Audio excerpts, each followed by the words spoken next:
ఇక బడ్జెట్ సమావేశాల నేపథ్యంలో పార్లమెంట్ అనెక్స్ భవనంలో కేంద్రం అఖిలపక్ష సమావేశాన్ని ఏర్పాటు చేసింది. కేంద్ర పార్లమెంటరీ వ్యవహారాల శాఖ మంత్రి ప్రహ్లాద్ జోషి నేతృత్వంలో జరిగిన సమావేశంలో పార్లమెంట్ బడ్జెట్ సమావేశాలకు సహకరించాలని అఖిలపక్ష నేతలను కేంద్రం కోరింది. అఖిలపక్ష సమావేశానికి కేంద్ర మంత్రులు రాజ్నాథ్ సింగ్, పీయూష్ గోయల్, అర్జున్ రామ్ మేఘ్వాల్, వి మురళీధరన్ హాజరయ్యారు.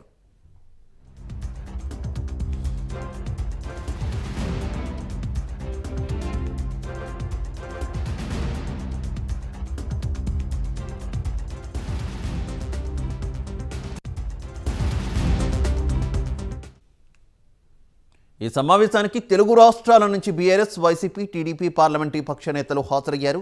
ఇక బీఆర్ఎస్ నుంచి కె కేశవరావు, నామా నాగేశ్వరరావు, వైసీపీ నుంచి విజయసాయిరెడ్డి, తెలుగుదేశం పార్టీ నుంచి గల్లా జయదేవ్ అఖిలపక్ష సమావేశంలో పాల్గొన్నారు. నేషనల్ కాన్ఫరెన్స్ నుంచి ఫరూక్ అబ్దుల్లా, ఆర్జేడీ నుంచి ప్రొఫెసర్ మనోజ్ షా, అలాగే జేయుడి నుంచి రామ్నాథ్ ఠాకూర్ తదితరులు హాజరయ్యారు. శివసేన ఉద్ధవ్ ఠాక్రే తరపున ప్రియాంక చతుర్వేది ప్రాతినిధ్యం వహించారు.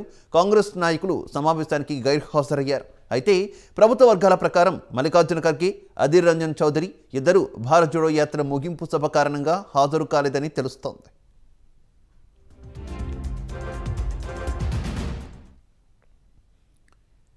ఇక బడ్జెట్ సమావేశాలు రెండు భాగాలుగా జరగనున్నాయి.